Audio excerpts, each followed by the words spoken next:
Guys, so ang ating V8 pwede natin i-connect gamit ang ating portable karaoke na wireless with dual microphone. So pwede natin yan silang ipagsabay at gamitan natin ng condenser microphone.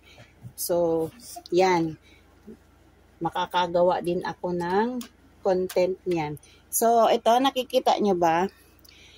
Ito, kasama na itong cord at itong condenser microphone sa isang set natin ng professional condenser microphone with V8 sound card. So ito, kailangan lang talaga natin na meron tayong audio jack cable na 3.5 mm sa dito, no? Kasi sa headset ko siya pinagkabit. Ayan. So dapat ito magkapareho sila ng dulo para dito ninyo ikabit sa speaker, sa likod ng speaker. Ayan. Kasi kanina nagtry ako, ito ginamit ko dito, hindi siya magtunog. So yung accompany na na pagsaksakan, accompany instrument, dito ko siya nilagay at yung dulo nito nakakonect sa TV. So ganyan ha. Oh, I hope may ma-explain ko sa inyo.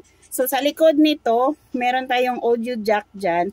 So dyan natin isaksak para, ayan ha. Okay na, naka-on na yan, naka-on na ito. So connected na yan lahat. So mag-try tayo ng kanta. So ito na lang.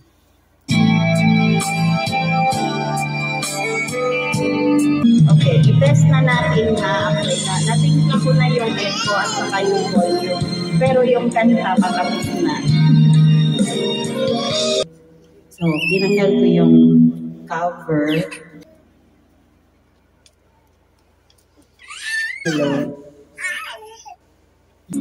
Something I can give you. All those tears. When I came back, love disappears. But heart's so good for souvenirs. And memories are forever. All this time. What will I do now with all this time?